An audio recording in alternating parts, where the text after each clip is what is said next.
What does both the Gundam and the Brave series have in common? Well, if it wasn't obvious already, they both aired on the same time slot in Japan. They're also both mecha. Nowadays, with the reliance on streaming services, most anime fans probably don't acknowledge the importance of TV broadcasting times and what effects it can have on a show. Did you know Technolize aired at 3 AM in Japan, which can make for a totally different experience that late at night? Much like Cartoon Network's Adult Swim block, Japan also has blocks that cater to a specific demographic. Most notably Noitamina, a well-known block aimed at airing shows with a more widespread audience in mind, ranging from Silver Spoon's agricultural slice of life to Mononoke surreal horror. All that aside, there's one block in particular I want to talk about. I introduce you to Nagoya TV's anime time slot, nicknamed Metere, where both the Gundam and the Brave series aired. It made its name among anime fans for its close connections with Studio Sunrise and its focus on mecha-themed anime. It had its roots back in 1977 with the release of Zambot 3 that aired every Saturday afternoon. 20 years later, in 1998, the broadcast time switched from Saturday 5:30 PM to Sunday 7 AM. Due to the time being so early in the morning, the demographic switched to a much younger audience and saw a rise of anime aimed at selling toys for kids. And so the time slot continued on for another 20 years, airing shows every Sunday morning like Crush Gear Turbo, Battle Spirits, and the funny CGI dinosaur show. Dinosaur King is what you wanna be, yeah! Make your move, come on and make your move. But in 2017, a certain anime changed the history of this time slot forever, and its name is Heybot. Heybot?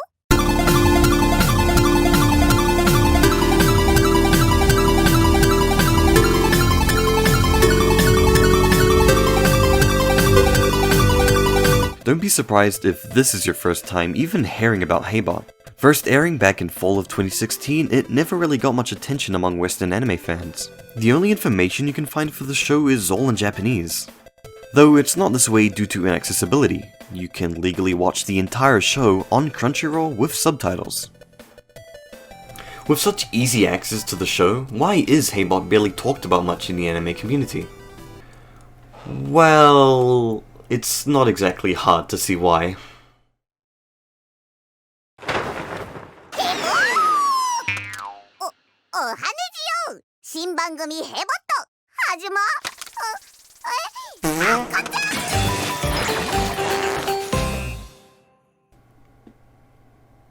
Oh no. Yeah, I'll be honest, despite my obvious love for the show, going into Heybot I actually didn't enjoy these first couple of episodes. Not that I thought they were inherently bad or anything, but it throws you straight into its chaos, giving you little time to process anything. It's similar to insane comedy anime you'd see from the 2000s, like Dokuro-chan and Puni Puni Pomi. The kind of shows that are so extreme, so over the top that it's hard to comprehend any of it. However, these shows only last for a couple of episodes, meanwhile Heybot lasts for an entire 50 episode run. So a question that popped up in my head, and one you might be wondering too, is what could possibly happen in those 50 episodes? Well, after watching past the first couple of episodes, I quickly learned that there's a lot more to Heybot than meets the eye.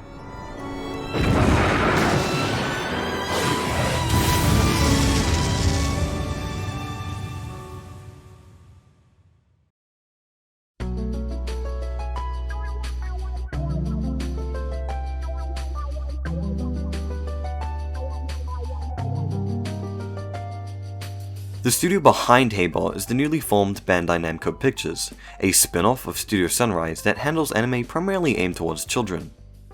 It was directed by Ishihira Shinji. You may know him as director for both Fairy Tail and Log Horizon, but he's also worked on Talentless Nana, a few Precure episodes, Ouran High School Host Club, and of course, a hentai. But his work on Heybot in 2016 would somewhat act as a source for his creative output. Pataliro, Dr. Slump, I wanted to create an anime that reminds me of the shows I watched back in elementary school. I've been accumulating these ideas for the past 10 years, and I think by now I've done almost everything I've wanted to do. The only things I haven't done are Eroguro. I received toy specifications to serve as a starting point for Heybot, however when I had a look at them my head turned white. I was told that it was a hobby anime, so I assumed that the toy would be competitive, such as a card game or Beigoma. But no matter how I looked at it, if you put a screw in it, a gag will come out is not competitive at all. But what exactly is the Heybot Toy? This is Bandai's new distraction from our ever so deteriorating society. I mean, toy. Heybot. Yeah. The Heybot Toy can talk using preset voice lines, which is probably the least interesting aspect. What is interesting is you can play the game they play in the anime. 2 The aim of the game is to create the best joke. You make jokes by inserting these screws into the toy, and out will come a joke corresponding to the order in which you place them in.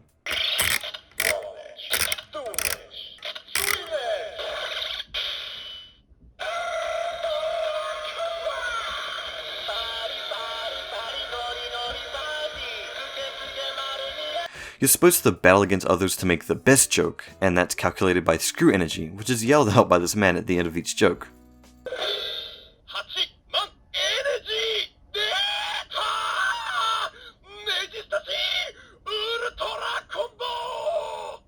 You collect screws and level them up. It's simple, yet there's a slight problem.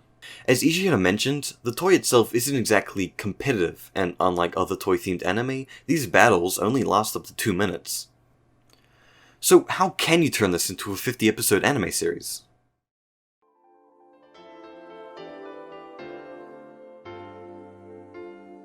While discussing with Tomioka-san, we wanted to make the world of Heybot similar to that of Penguin Village from Dr. Slump, which had the sense of life and reality, yet filled with creative ideas in a way where almost anything could happen. In terms of style, we wanted to make it similar to Pataliro for much the same reasons. I wanted to create a world where anything can happen, with a mix of comedy and serious storytelling.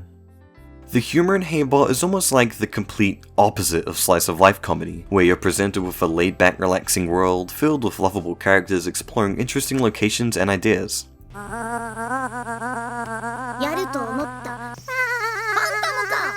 Instead, Heybot is complete and utter insanity.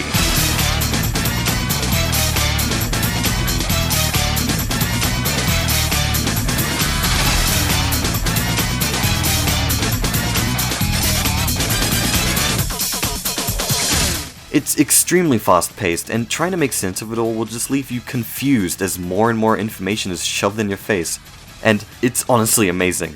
Though it's not this way just for the sake of it. Ishihira's idea for Heybot was to create a world where he and the staff can do whatever they want. And yeah, that's exactly what they achieved. Heybot is very creative and plays by its own rules. That freedom and creativity allows the writers to cram each episode full of the most bizarre ideas they can think of. And by being entirely episodic, they can explore their wacky ideas with no real limit. It goes from blowing up Saturn, which turns out to be an egg one episode, then to another episode entirely centered around video games and references.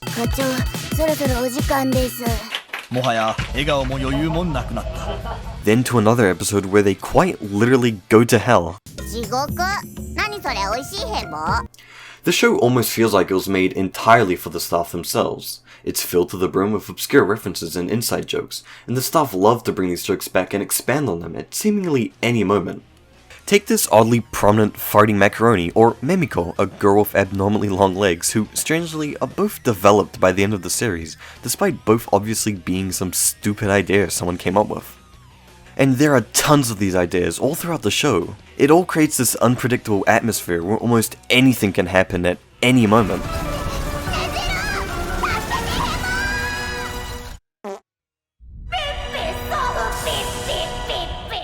Heybot is creative not only with its jokes, but visually too, with character designs by Sano Toshihiko giving the show its unconventional and, at times, disgusting look.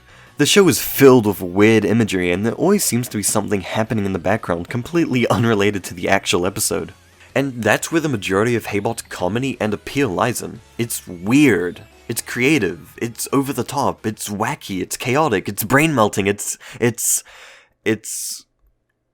random.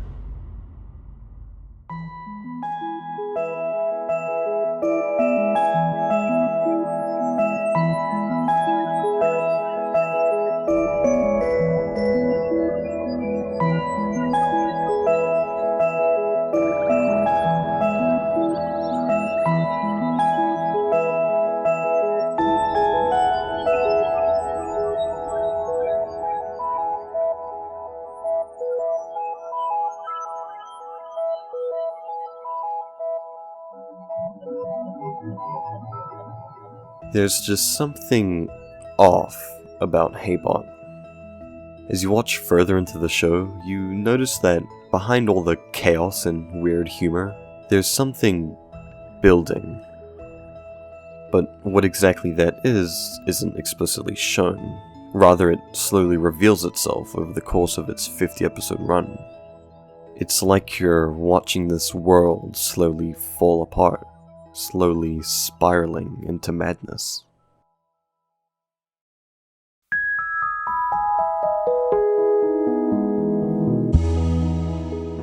Hidden behind the insane fast-paced comedy of Heybot is a story that develops entirely in the background, revealing itself piece by piece through one-liners and ambiguous cutaway scenes scattered throughout the series.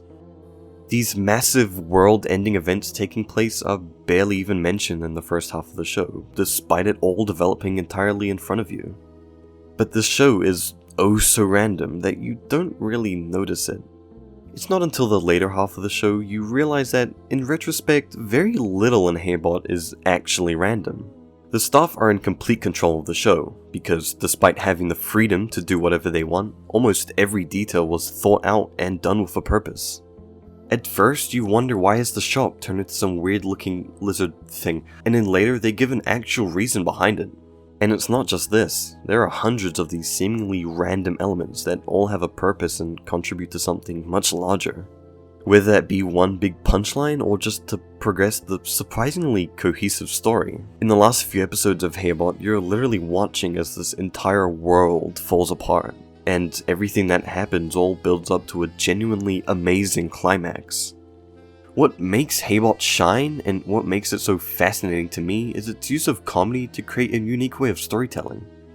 It's amazing to see Ishihira and the staff push the boundaries of what can be done with a kids anime to create a genuinely gripping tale.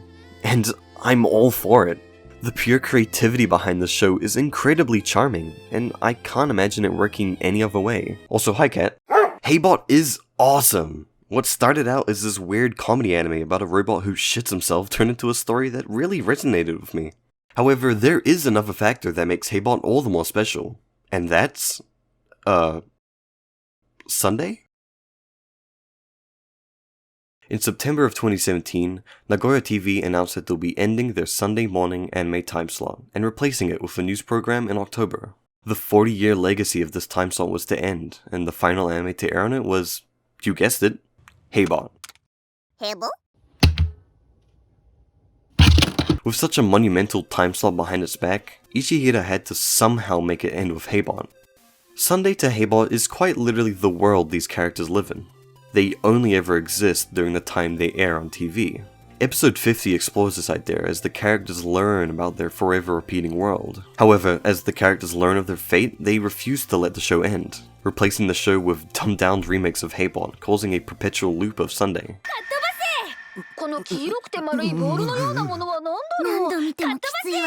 But as the end of the episode creeps closer and closer, they realize they don't have much time. They need to move on, and with their world reaching its natural conclusion, they do just that. なに日曜日以外の世界に進めるようになるんだそう思えば楽しみペケ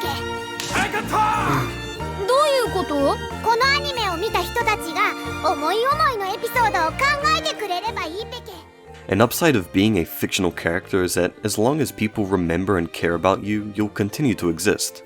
The characters of Heybot embrace this fact in the closing statement of the show, and in doing so, let the time slot free from this forever repeating Sunday. This world and the encompassing 40 years of the time slot will forever live on in the mind of the viewers, in their own worlds and in their own creations, to be shared and celebrated with others. Cause to me, that's what being an anime fan is all about. Just a bunch of nerds sharing these fictional worlds we're so passionate about. Heybot tells the viewers to remember the shows we've grown up with, because no matter how much we struggle through life and our hardships, these shows always manage to put a smile on our faces, and we should never forget that. Episode 50 of Heybot is not only clever, but works extremely well as the final episode to air on the time slot. Instead of taking time to look back through the 40-odd years, Heybot looks forward to a world past Sunday and encourages the viewers to do the same.